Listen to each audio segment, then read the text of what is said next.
that. And so if I am so focused on staying on the line, I can't fulfill my assignment. But my God is big enough to handle my fault, my strokes, screw-ups, my mess-ups, because he's already prepared for what I might do. He knows what I'm going to do before I do it, and he already made preparation for me before I get there.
What follows darkness is light.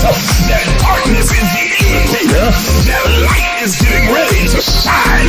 So there it is in Genesis, when darkness was upon the face of the deep, and God in the spirit form moved upon the face of the waters, and then God said, let there be. Because darkness precedes the light. Are you understanding what I'm saying? But he needs the darkness there so that God can move upon the face of the deep, so that the shift can take place. Listen, look at your neighbor and tell your neighbor that shift take place in the darkness. Oh God, y'all didn't hear what I just said. Everybody's not going to see the shift that's happening. They see the chaos, but they don't see the shift.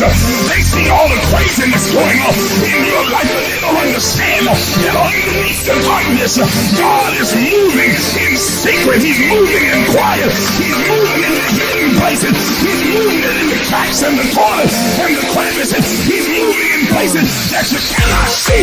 And when the light comes, they're going to see a new order.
Afraid to dream, afraid to imagine. But I'm here to tell you that you are an infinite, limitless, boundless being. Are you willing to do what is necessary to have what you desire? Thank you for joining us. Please take a moment and like the Facebook page. Subscribe to the YouTube page and hit the notification bell so you'll be notified when we go live. If you are finding value in these enrichment sessions, please consider supporting this page financially. Your donations allow us to continue to provide spiritual enlightenment, self-exploration, and kingdom knowledge. Also, consider becoming a partner because partnerships have this privilege. As a partner, you'll be able to attend our annual Partners Only Summer Summit, join us for our 6 a.m. virtual daily guided meditation sessions, weekly advanced empowerment sessions, regular prophetic insights and instructions, 30% discount on all Emerge books and merchandise, and a custom Emerge t-shirt. You'll also gain full access to the private Emerge Movement community page as well as group chats. Once again, thank you for watching.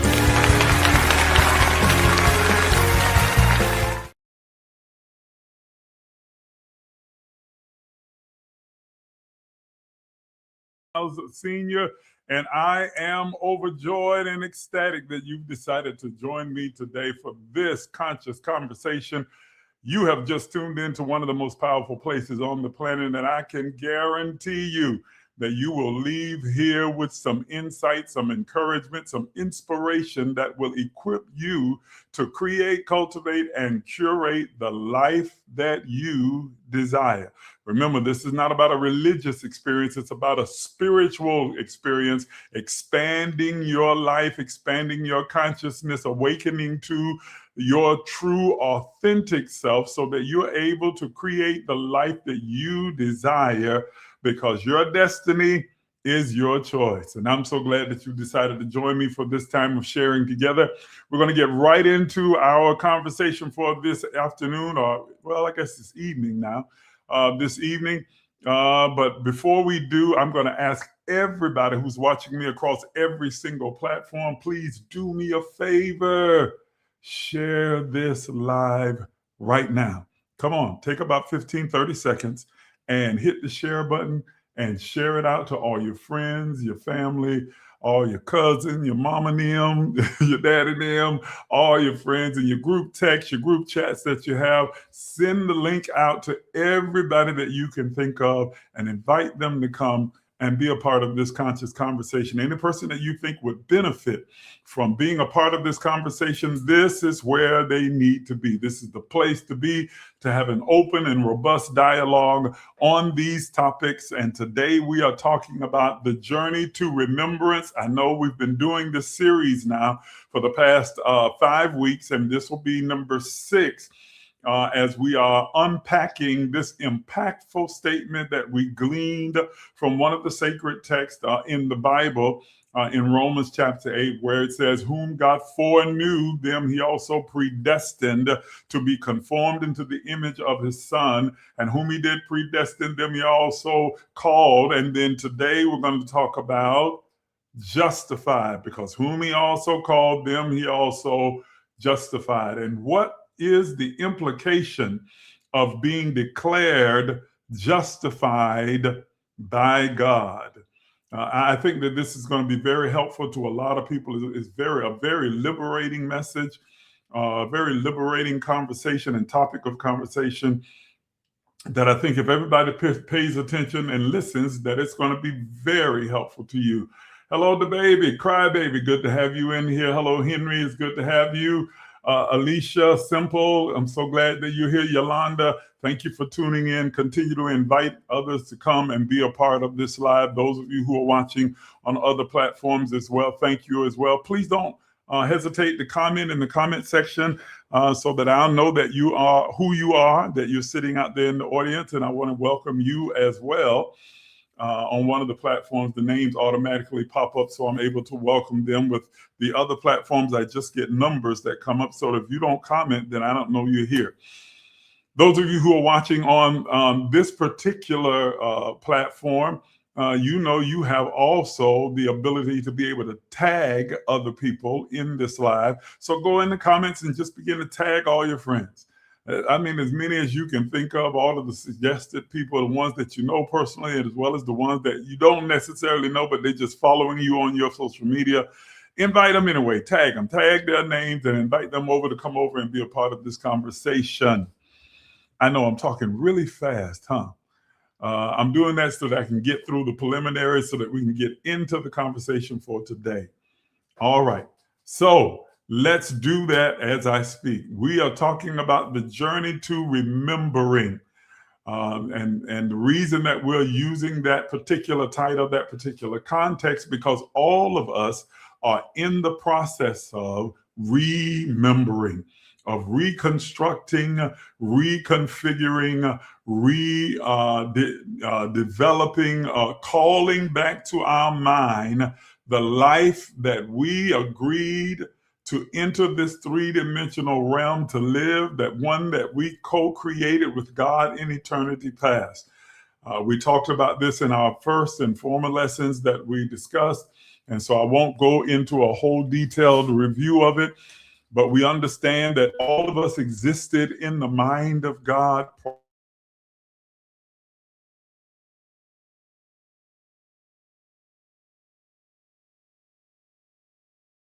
that existed in the mind of God prior to coming into this earth. And so before God ever said, let there be, God had already created us within itself.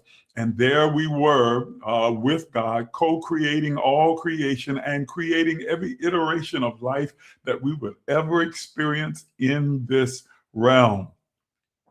And that in that co-creation, that is the foreknowledge of God, whom God foreknew. And since God is omniscient, that is to say that God knows everything, knows the end from the beginning, there is no one that is outside of the knowledge of God. That part of what makes God God is the fact that there is nothing that God does not know. And there is no one that God does not know. And so everyone God foreknew, that's each one of us, he predestined. But it's not the random predestination that most people have been accustomed to thinking about. But that predestination is qualified and quantified in the verse. It says he predestined us to be conformed into the image of his son. In other words, he predestined that we would end up being exactly like the Christ. That we wouldn't just be Christ-like, but we'd be like Christ. Let me say that again. That we wouldn't just be Christ-like, but that we would be like Christ.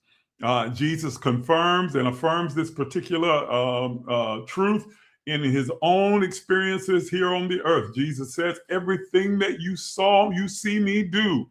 Every miracle, every act, every definition, everything that you've seen me perform in the earth, the way that I've lived, my character, my outlook, my optimism, my mindset, everything that you have observed me doing, he says, you will do also. Why? Because you're just like me.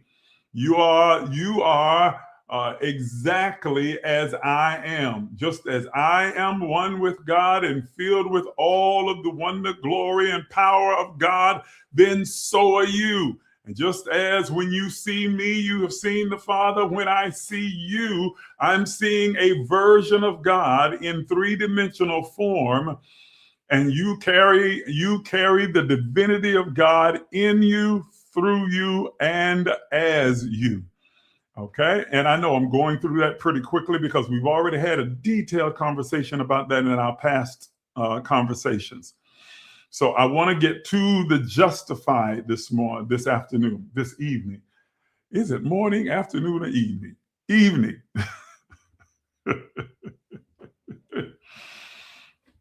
And so he goes on to say, you are predestined to be just like Christ. Let this mind be in you that is also in Christ Jesus. And what is the mind that was in Christ Jesus? That he, being born of God, thought it not robbery to be equal, see himself as equal with God. In other words, as a manifestation of God, an animated version of God in human form. And the text tells us in Colossians to think of ourselves in the same way that Jesus thought about himself. Jesus didn't think that it was wrong, robbery, or out of line, or out of concept to think of himself as being one with God with no separation. And so the writer is essentially telling us, you should see yourself in the same way.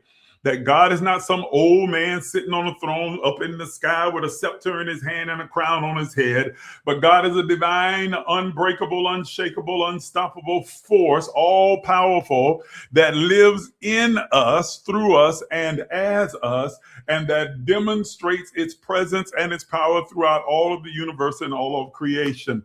And he says that you need to see yourself as being one with that God. That you're not some separate entity that is living subservient to God, afraid of God, intimidated by God, but that you are the manifestation of God. You are an animated expression of God in this human form. That you are indeed the vessel and the vehicle through which God experiences and expresses itself in the earth. You are the eyes of God, the mouth of God, the hands of God, the feet of God, the body of God, the heartbeat of God, because you are the vessel, the vehicle, the temple. You are the house, the dwelling place where God lives. There is no separation. Okay? But the journey to remembrance is coming to the place where you are reminded and you reconstruct the memory of the fact that that is indeed who you are and what your original intent, that is your purpose, is in coming into this earth. You didn't just show up in earth all willy-nilly without any reason or rhyme to your life. You are not an accident. You're not a mistake. I don't care what your mama and daddy say or what the friends and cousins say. You are not an accident. You are not a mistake. You are not a happenstance. You are here on purpose, with purpose. Let me say it again. You are here in this earth, on this planet, third rock from the sun, on purpose and with purpose. Okay? You are here with purpose. There is a reason for your life. Your life has meaning. It has purpose. It has a reason. Your life is substantive. It carries weight. You are nobody's accident and you are nobody's happenstance. Your life matters. Let me say it again. Your life matters. Okay? I'm trying to turn to all of the platforms. Your life matters. Your life is important. You may not feel like it all the time. Sometimes you may feel like, well, what's the point? What's the use? Why am I here? It doesn't make sense. It all seems worthless. But I'm here to encourage you and to remind you that your life matters. You are part of what makes this world what it is. Your existence carries weight, meaning, and impact. You are valuable and you hold worth and you are needed and you are wanted. So your life does matter. Okay? Now, let's go on to the next thing. It says that you are foreknown, that you are predestined, that you are then called. And we discussed this in our last conversation. What does it mean to be called? It means that there are strategically placed along the path of the journey that you are taking here in this life, little reminders, synchronicities, occurrences, encounters, connections that are all designed beforehand to remind you of who you are and why you are here. All of these synchronicities that are occurring in your life, nothing that occurs in your life is by accident. Just as you are here on purpose, everything that occurs in your life has a reason and a purpose. Even the things that are painful, that we consider bad, that we consider difficult or challenging, all of them serve a purpose. No matter how difficult or painful or how horrific it might seem, there is purpose involved in it. There is a reason behind it. Okay? Everything. And all of life's challenges and experiences are laced with lessons to remind you of who you are, to awaken within you those parts of yourself, those powers, those abilities, those talents, those gifts that are innate and that are woven into your DNA that you may not be consciously cognitive of.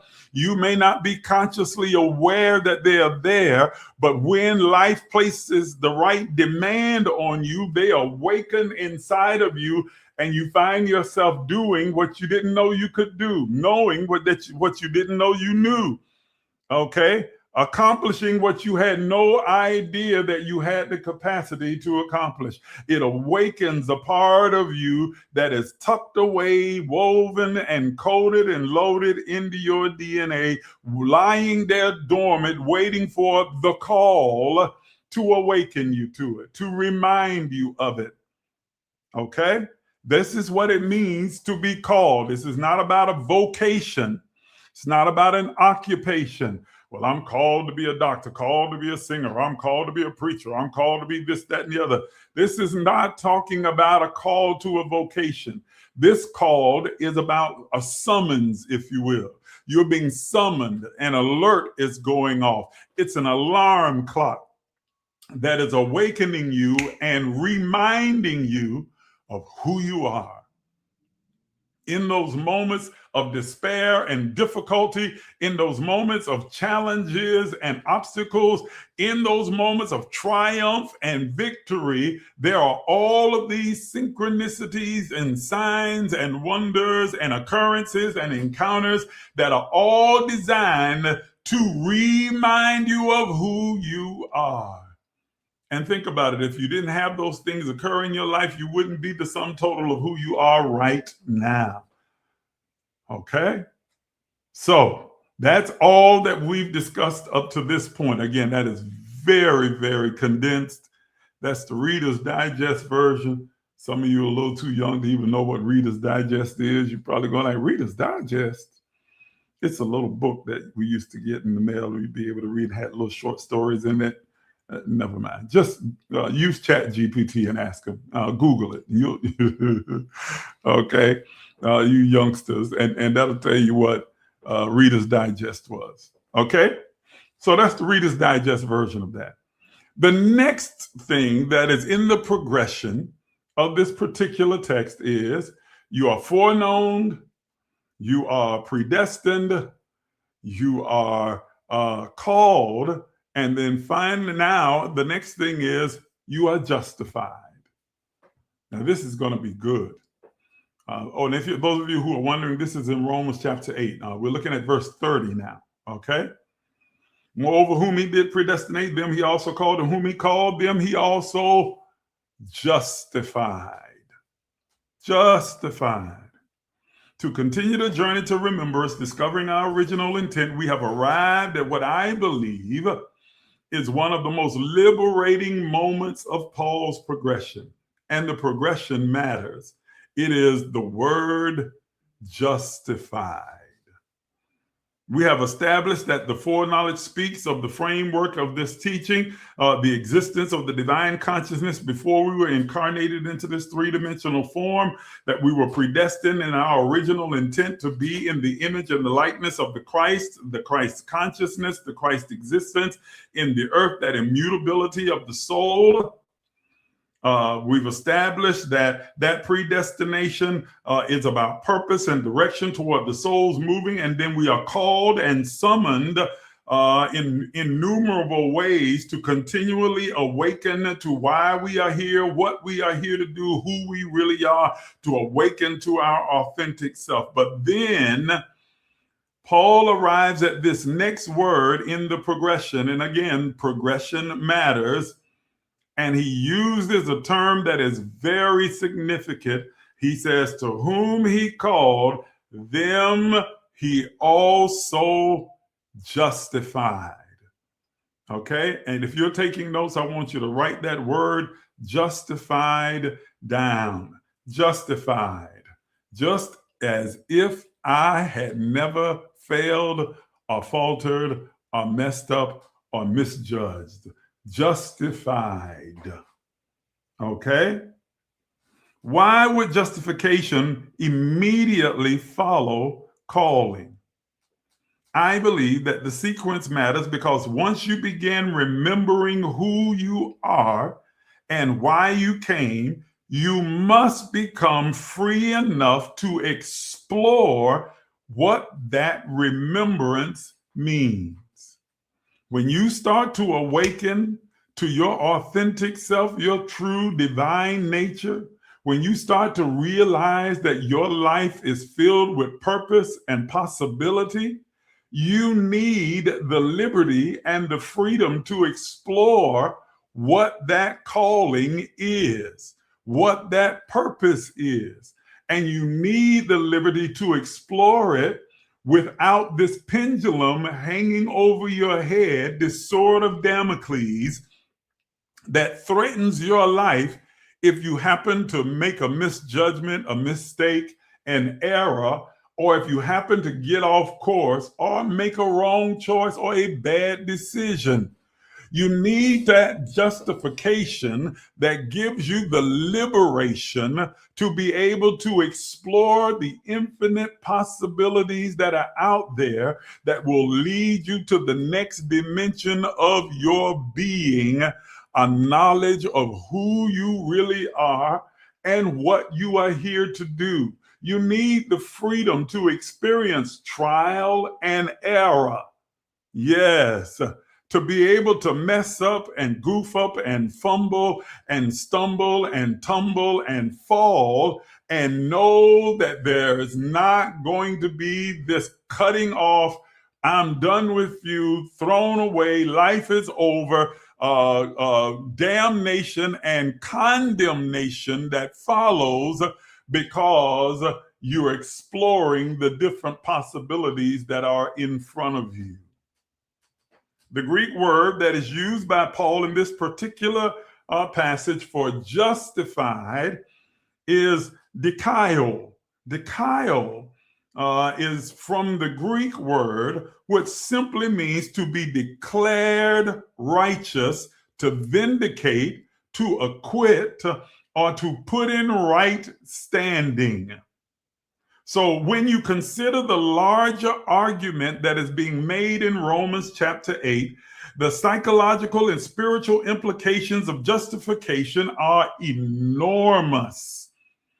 If I have ever been declared in right standing with God, and I have, each one of us have been, that we are called the righteousness of God. That means that we are in right standing. We exemplify what it means to be perfectly aligned and at peace with God. Even the first verse of this chapter begins by saying, there is therefore now no condemnation to those who are in the Christ. And since we are all born out of God, emanating from the same source, we are all a part of that Christ presence, that anointing, that mind, that isness, that intelligence. And so he says, there is no condemnation attached to your life. I need you to understand that justification means that God is not sitting up on a cloud with a thunderbolt in its hand, waiting to strike you down, waiting for you to make a mistake, waiting for you to err, waiting for you to step off the line, waiting for you to somehow make a misstep so it can say, I got you. Now, I know religion has taught you something totally different. That you've gone to a church or a synagogue or a mosque where they've all created this image of God, that God is out to get you, that you better not let him catch you with your work undone. You better not let him slip up on you, that he's coming like a thief in the night when you don't know when and you don't know where. They painted this Santa Claus picture of God like you better watch out. You better not pout. You better not cry. I'm telling you why. Jesus Christ is coming to town.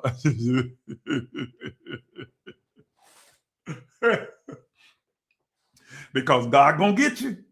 God's gonna get you. He's just waiting on you. He sees you when you're sleeping. He knows when you're awake. He knows when you're bad or good, so be good for goodness sake. Oh, come on. It's a fairy tale. It's nonsense.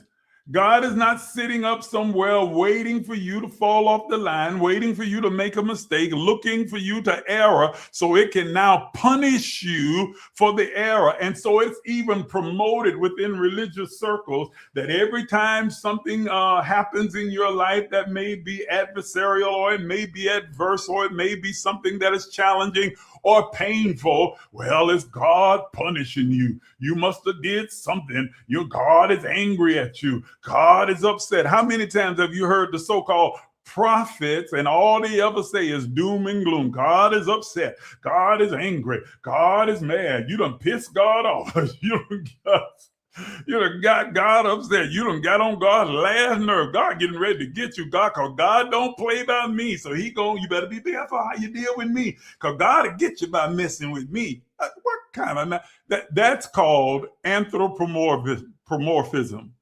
It's when we take human characteristics and traits and we attribute them to God. Anthropomorphism. God is not angry at anybody. God is not out to get anybody. God is not some spiritual bounty hunter that's tracking you down and waiting for you to make a mistake or waiting for you to err so he can say, aha, I got you. I got you now. And it's going to come creeping in the middle of the night and say, boo, I got you. I caught you laying up here in this bed. I done caught you with that reef in you. I done caught you doing it. I got you.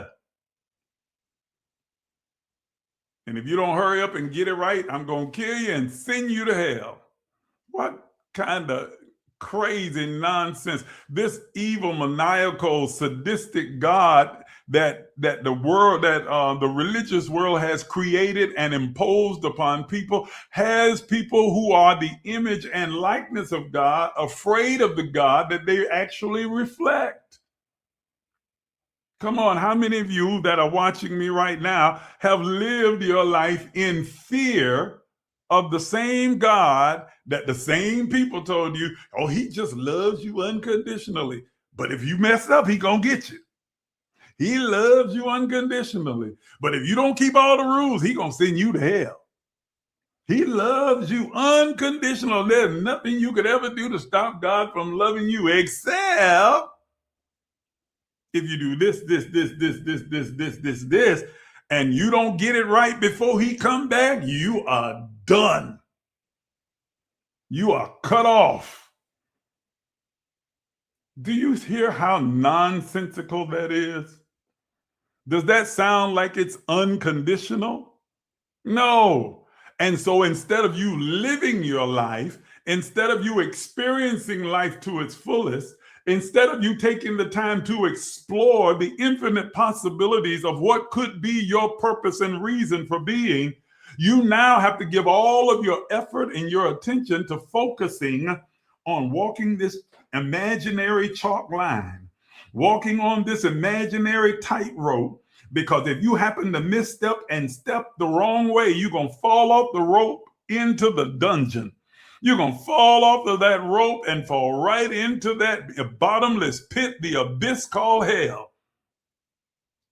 And so you're not even focused on living or experiencing or even fulfilling purpose. You're focused on trying to keep all the rules, regulations, the dogma, and the legalism that men have created that says this is what's necessary to keep God happy. Because God is so timid and so fragile and so insecure that if you don't praise him right, if you don't live right, if you don't follow every instruction, if you don't do everything that God designed and desires for you to do, he just loses it.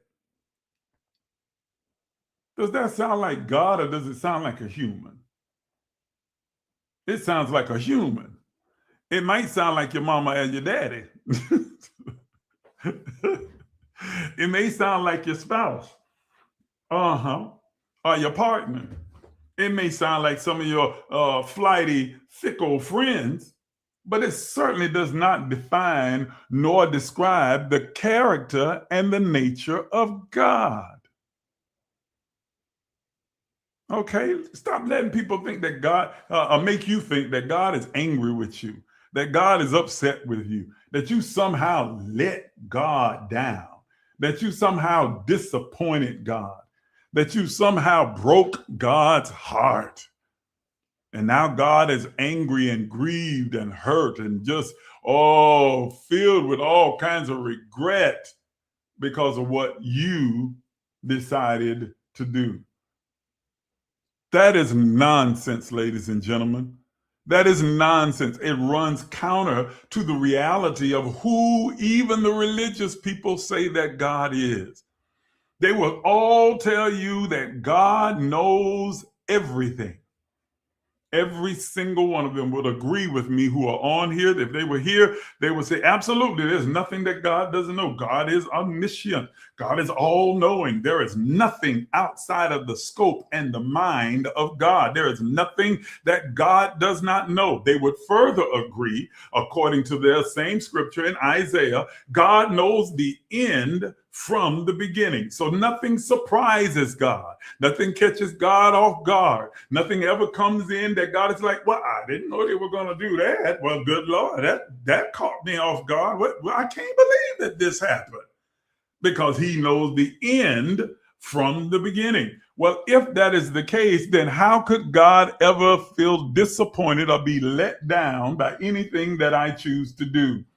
Because to be disappointed or let down means that I had an expectation of you that you didn't fulfill. But if I already know everything that you are ever going to do, the end from the beginning, then how could I ever be disappointed by anything that you do, because you did exactly what I knew you were going to do before you did it? Come on. Come on, y'all, walk with me now. How in the world could I ever be disappointed or let down? How could I ever be like upset because you made a choice that I knew you were going to make? I knew you would choose the choice that you chose before you chose it.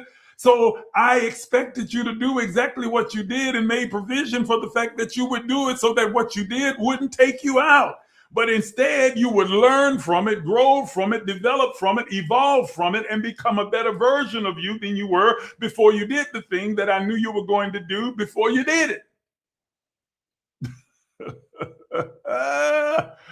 Are y'all catching what I'm saying? That's the God of the universe. That's the creator. That's the omniscient God, the all-knowing God.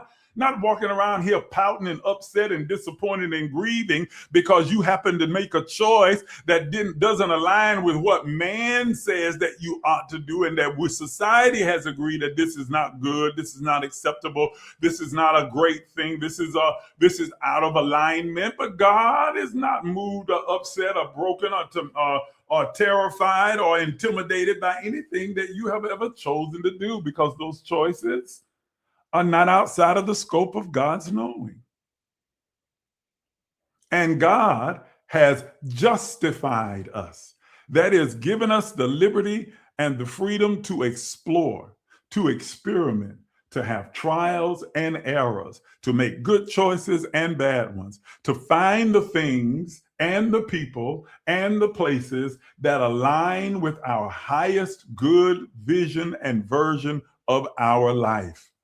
If you're not given that liberty, then you will never fully be able to comprehend, embody, or embrace your reason for being, because you're too scared to even explore, in fear of pissing God off. And when in fact, the only ones getting pissed are the people in your little religious organization and sect. They're the only ones that's getting upset. They're the ones who crafted all of these rules and say you got to follow this and conform to our rules in order to fit into our club. And if you don't follow our rules, then we're going to kick you out of our club and declare that you're not saved, or you're not holy, or you're not righteous, or you don't belong to God, or you are a devil, or you're a demon, or you possessed, or you this, that, and the other, and going to begin to label you based upon the choice of the behavior, rather than understanding that you are simply exploring so that you can learn. Are you understanding what I'm saying? The person who sticks their hand on the stove and burns their hand is not defined by the experience of burning their hand. They learn from the experience. It reshapes their mindset and their understanding of fire and heat. And now, when they are confronted with the same circumstances again, they make a more intelligent choice because they've learned from their past experience. But if they have that first experience, and then they are from that point forever defined by that experience. Oh, you're a stupid person because you touch hot heat, you touch fire, you crazy, you dumb, you don't have good sense, you retarded, something wrong with you. Then they don't feel the liberty to ever try anything new again because they don't want to be redefined by their worst errors or their worst mistakes. But this scripture tells us everyone that he is summoning and calling to awakening, every one of us that he has put in places, people, places, and things that are designed to awaken us to our authentic self and remind us of our reason and our purpose for being, you have been given the unfettered liberty to explore and experiment, to make decisions and choices without fear, without intimidation, to make decisions and choices without having to worry about God being so pissed that it's going to just cut you off and not have anything else to do with you. That somehow God is going to destroy you because you made an error. That, ladies and gentlemen, is the liberty that all of us have been created with. Every single one of you that are listening to me right now, you have the liberty to fall, to fail. I mean to fail big, miserably, terribly, horribly. Not once, but as often as necessary for you to learn the lesson that life is trying to teach you, for you to learn what works for you and what does not. You have liberty. And where the Spirit of the Lord is, well, where is the Spirit of the Lord? Where does this Spirit live? God is that Spirit. And where the Spirit of the Lord is, where is that Spirit? It's not floating around out here in the ether. It lives in us. Your body is the temple of the Holy Spirit. Okay, the dwelling place, the residence, it is where God abides. You are the vehicle and the vessel through which the Spirit experiences and expresses itself in the earth. So where that Spirit is, there is liberty. Liberty for what? Liberty to explore, to experience, to expand, to evolve, to grow, to be, and to become.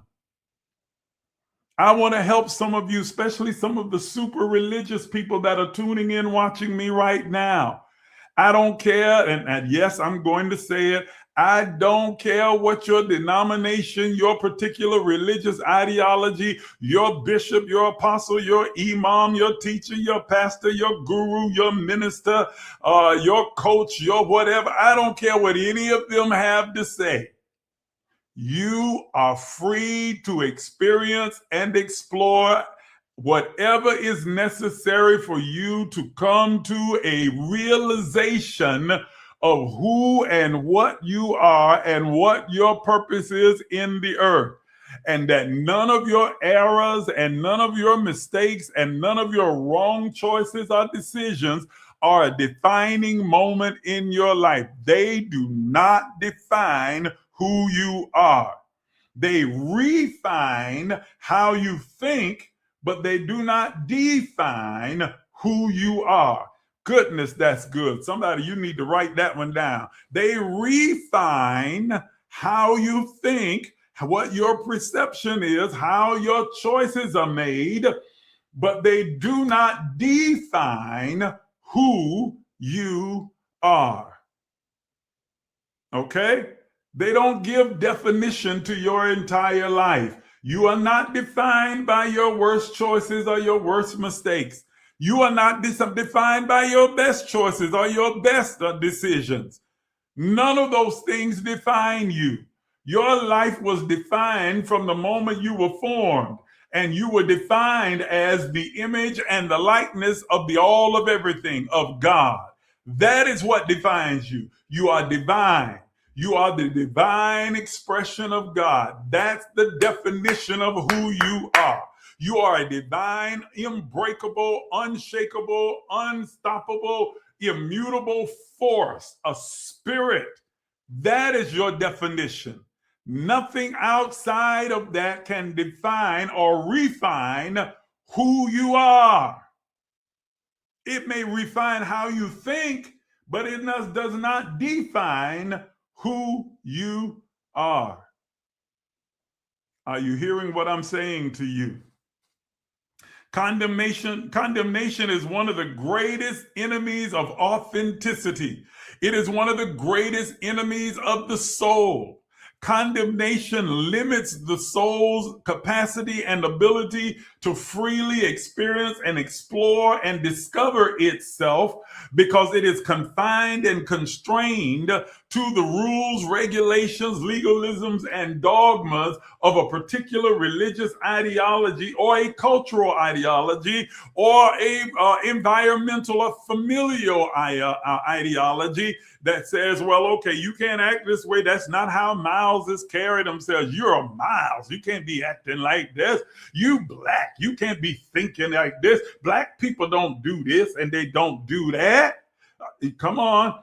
You from Georgia. We think like this. You're a United States citizen. We don't think like this, that, or the other. You're African. You are this, you are that. And so all of these other things that are trying to confine and constrain you and say, this is how you must be, how you must act, how you must believe, how you must behave in order to fit the definition that has been created by men of what it means to be those things, but none of those things define who you are. You give definition to them. You define what it means to be a believer. You get to define what it means to be black, what it means to be a Miles, what it means to be an American, what it means to be from a particular culture or a particular environment. You offer definition uniquely and idiosyncratic to who you are. You give that definition to all of those things. They do not define you.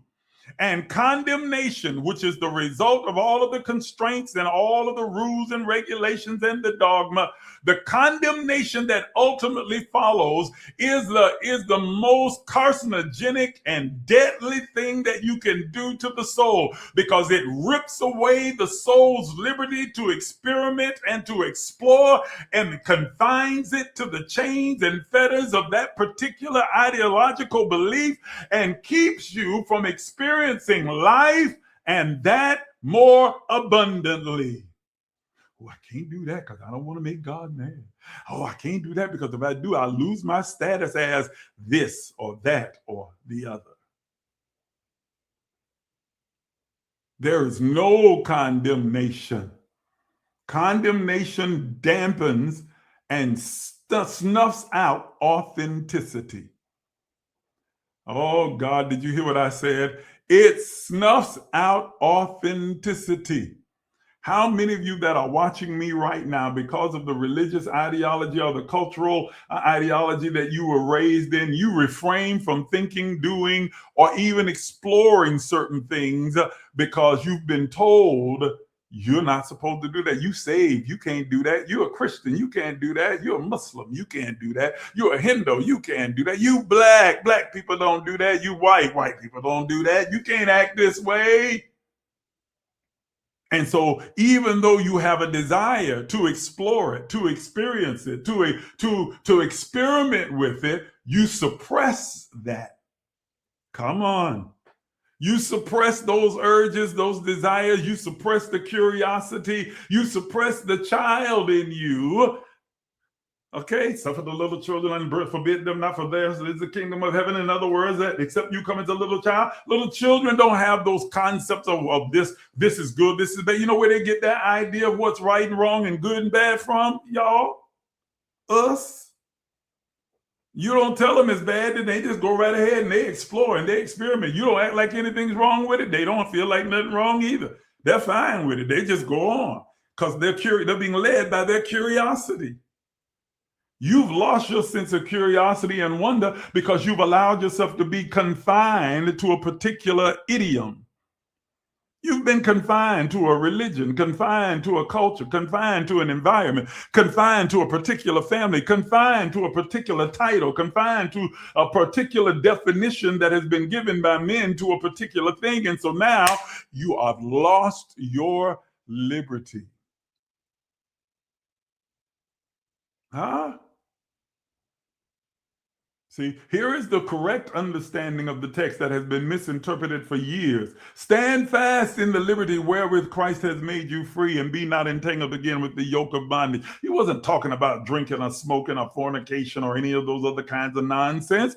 He was talking about live liberated and free to explore, live in the basking realm of your justification of the grace that's been attached to your life, and don't allow anybody to confine you ever again. Don't take on the yoke of bondage that tells you you can't do this, that, and the other. All things are lawful, even though everything's not expedient. In other words, just because I can doesn't mean that I will, but I have the liberty to take the chance and take the choice and do it. And then when I find out that it's not expedient, that it doesn't work for me, that it doesn't elevate me, it doesn't accelerate me, it doesn't align with my vision and my version of the life that I'm creating for myself, then I eliminate it. But not because I'm afraid, and not because I'm condemned, and not because I've been constrained or confined, but because I learned and I made a different choice intelligently.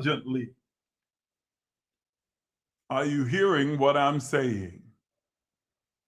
Okay? You have this unmitigated liberty and freedom that's been given to us by the Creator. Men took the words that were inspired and men wrote in a book and then began to take those words, twist them out of context, and put them in a context to be able to manipulate and control the people under their care in the name of God, and say, well, God will get you if you do this, and God don't like this, and God don't like, and God don't, and God hates this, and God is against this, and God is against, when in fact it is not God that's against it at all, it's them. And they're going to put words in God's mouth and then tell you God said it. And God ain't said none of that junk. None of it. Okay? The fact is, the reason you were gifted with justification, you were gifted with grace, is so that you can have the freedom and the liberty to experience, to experiment, to explore, and find out what works for you. There is no cookie cutter. This is the only way. This is the only right. This is the only good. Because what works for one may not work for the other. Are you hearing what I'm saying to you? There is no cookie cutter. There is no cookie cutter. Each of us have the liberty and the freedom and the right to experiment and to explore and find out what works best for us. And guess what? God's not upset about that. God could care less about any of that. The experience is the point. Did you hear me? The experience is the point. Condemnation is the greatest enemy of authenticity. It is the enemy of spiritual development. It is the enemy of spiritual growth and evolution, because it makes exploration dangerous. When people believe that every wrong question, wrong decision, wrong interpretation, wrong relationship, wrong turn, wrong conclusion may jeopardize their relationship with God, they stop exploring. They become stagnant and afraid and intimidated, timid, living in fear. The same religious organizations that tell you God is not the author of fear turns right around and tells you better be afraid because God gonna get you. And so they promote this idea of fear, which confines, which constrains, and keeps you from experimenting and exploring. They tell you to stop trusting your intuition and just believe what we tell you. Don't be listening to that voice that's speaking within you, the one that keeps telling you you need to go ahead and do this, try this, explore this, that this isn't right, this doesn't work for you, this is not for you, this doesn't resonate with you. No. You ignore that because that's the devil. Just listen to what we're telling you. Because we are the arbiters of what's right and what's wrong, because we heard from God personally for everybody. What kind of nonsense is that? But listen to your man of God, your woman of God, because what they hear God saying, man, God is speaking only to them for everybody else. Now, the rest of y'all, okay, you can hear from God and everything, but if what you hearing from God doesn't line up with what your leader is saying, then you better listen to your leader and forget the stuff that you hearing, because you got to be wrong. Oh, come on now, you've heard it. Especially if you grew up in church, you've heard it. You've been told that every single time. If what you're hearing in your own prayer and your meditation, what you're hearing coming up in your spirit, don't align with what your man or woman of God saying, then baby, you better recognize that what you're hearing is the devil, because God is speaking to your man and woman of God. God speak to them for everybody else, because you're too stupid to be hearing God for yourself. What kind of bull crap nonsense is that? Come on, y'all. Are y'all hearing what I'm saying? Okay. Oh, they'll tell you to stop asking questions, especially difficult questions, because then you're going to expose how little they know. Stop trusting your intuition. They begin outsourcing your spirituality to another authority, to their institution, to their particular position. Their traditions, their leaders, their inherited beliefs, and their systems become a certainty that feels safer than actually stepping out and exploring and finding out for yourself.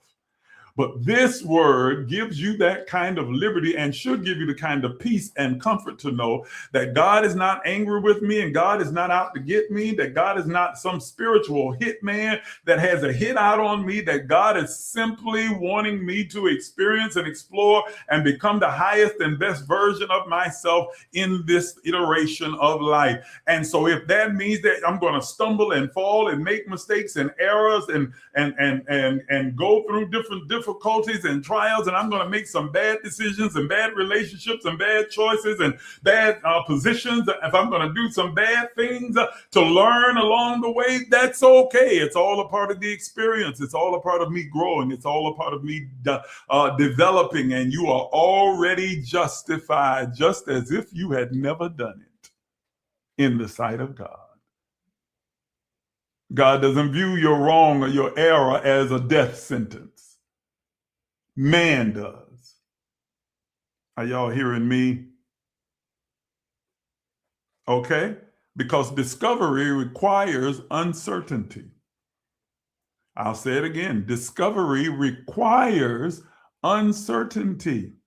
Growth requires movement. Wisdom requires experience, and maturity requires experimentation. You cannot discover who you are while being terrified of discovering that something you believed about yourself once was wrong. You cannot live in that kind of fear and terror that you are going to somehow step off of the tightrope and go falling into the abyss and be destroyed forever for one decision that happened to be wrong. What kind of life is that to live?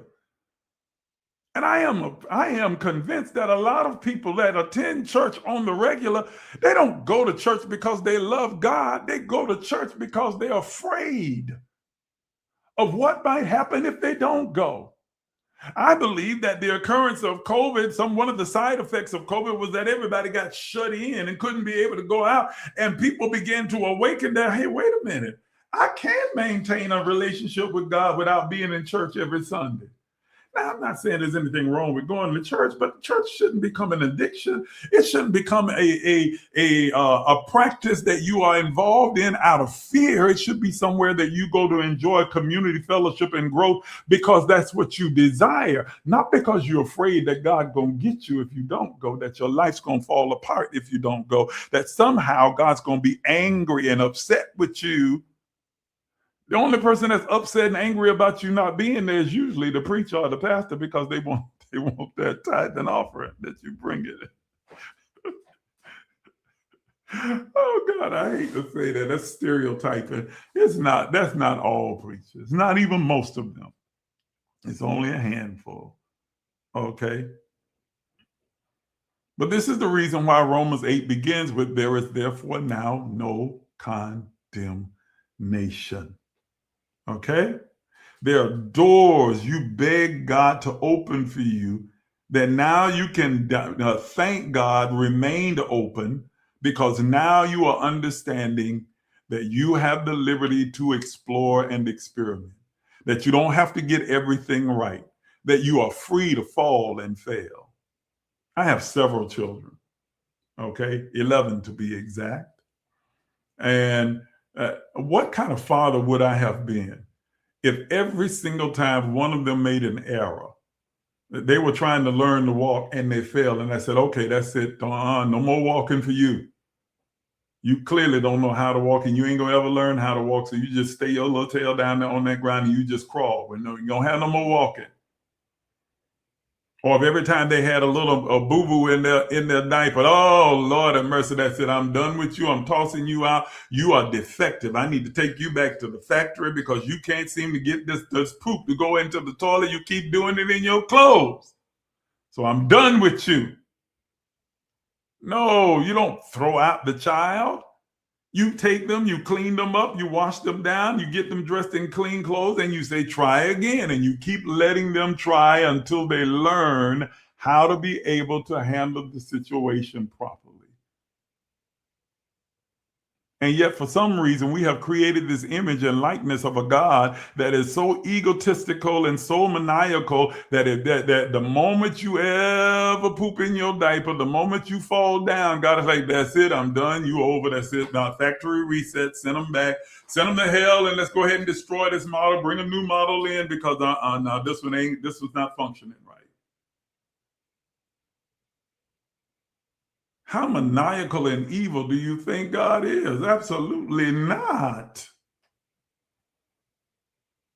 Are y'all hearing what I'm saying? One of the most damaging ideas we can carry into spiritual development is the belief that every mistake is evidence of moral decay and a moral deficiency. Certainly, some choices cause genuine harm and they require accountability and they require repentance. And repentance is not apologizing, it's saying that I've had a change of mind. I've shifted my perspective. I'll make a different choice now because I know better. Okay? They require restitution and they require change. There's my little puzzle over here on this platform. So that lets me know I've been on for at least an hour. And I'm about to end it because I don't want to go too much longer than an hour. Okay, they do require all of those things, restitution, they require repentance, they require accountability and change, but freedom from condemnation should never become freedom from responsibility. I want you to understand that there are consequences to your choices, and so the consequences are not punishment. They are not God being angry at you. They are not God, trying to get you. They are reaping what you have sown. They are the law of reciprocity. They are consequences that follow the choice of the decision that you made. Because you are forgiven and because you have grace and because you have justification means that you are not condemned, but it does not mean that you are shielded from the consequences of the choices that you made. Okay? You're not shielded from the consequence. So if you go rob a bank, it doesn't mean that God is through with you and God don't want nothing else to do with you and that you're condemned for the rest of your life. You are done. But it does mean that you will probably go to jail. That's consequence. That's not condemnation. That's consequence. You knew before you went in and robbed the bank that this was the consequences if you get caught. This is what would be the outcome. So it's like God does not shield you from the consequences of your choices, but he does shield you from condemnation. I want you to understand the difference. There is no condemnation, even though there is consequence. And you got to be willing and grown enough and man or woman enough to be able to handle and face and deal with your consequences that came as a result of your decisions, your choices, and your outlook, your behaviors, your actions that you take. But that is not condemnation. It is not the final say so. It is not saying that God is through with you or that God is angry with you or that God is cutting you off or that God is upset with you or that your life is over and that you're not worth anything and your value is lost and you are now just some lost, wandering, meandering soul in the darkness on their way to a pit of hell. That is a lie. It simply means you are dealing with the consequences of your action.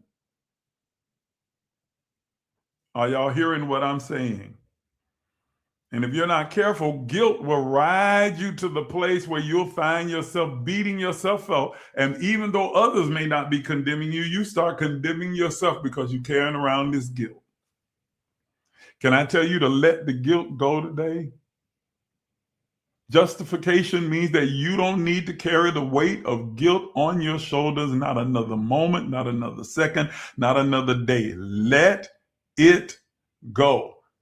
And please understand that guilt can also be a healthy tool because guilt reminds you or it signals to you that something has crossed the barrier of your values, of the things that you value, that you hold to be true, the character that you're trying to develop within yourself. And so guilt is there to shine a light to say to you, okay, this is a bad choice. This is a bad decision because it crosses a barrier. It violates your values.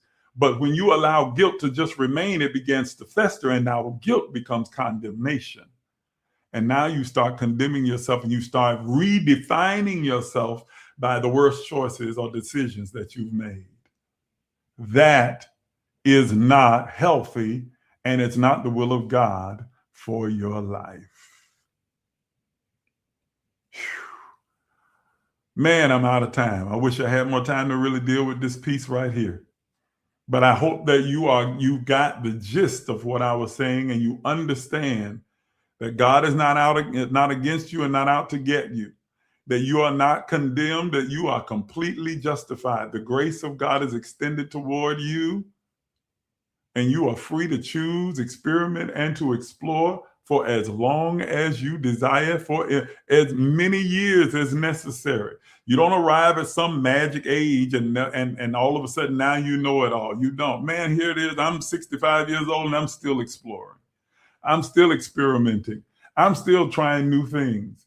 I'm still stepping over the line and coloring outside of the lines to see what's there. Okay? And that's okay. I want you to walk in the liberty wherewith the Christ has made you free. And don't ever let anyone put the yoke of bondage on your neck again and start confining you to a bunch of religious rules, regulations, dogma, or legalism. All right. I'm not done, but I'm just going to stop because I got a lot more that I'd love to be able to cover and say about what it means to be justified, but I'm over my time by 9 minutes, almost 10 minutes now. So I've got to stop. I got to stop right here. I want to thank you again so much for tuning in and being supportive of this platform and all that we're doing here. Those of you who would like to contribute to the platform, you'd like to give in some form or fashion, you are more than welcome to do so. How you can give is on the screen right now for those of you who are watching on these other platforms. For those of you who are watching over here, my CashApp is written in the description. Well, it was. Maybe if it's not anymore, it's $ emergelec. $emergelec. and you can contribute whatever amount that you choose to. I'm not doing this for the money. I'm doing it to be able to empower and to enlighten. But if you'd like to contribute, I appreciate your contribution. Go ahead and give whatever amount that you desire to give using any of the means that you see on your screen.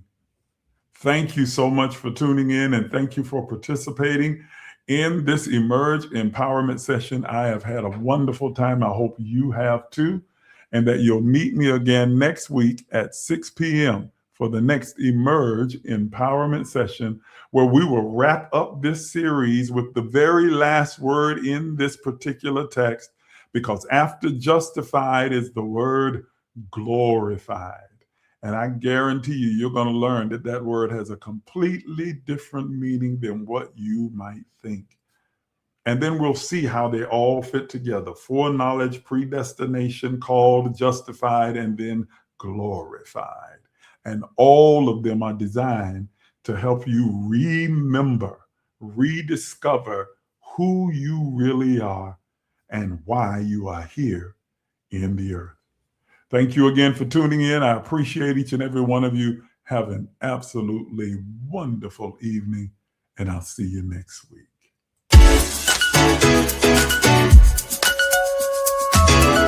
Some of you are even afraid to dream, afraid to imagine. But I'm here to tell you that you are an infinite, limitless, boundless being. Are you willing to do what is necessary to have what you desire? You've been listening to Apostle Isaac Miles, the disruptive innovator, a mentor, an author, a motivational speaker, an entrepreneur, and the founder and spiritual director at Emerge LEC Life Enrichment Center. Please take a minute to subscribe, like, and share this page. If you'd like to become a partner, you can do so by emailing us at emerge.lifecenter@gmail.com. Again, that's emerge.lifecenter@gmail.com. Once again, thank you for watching.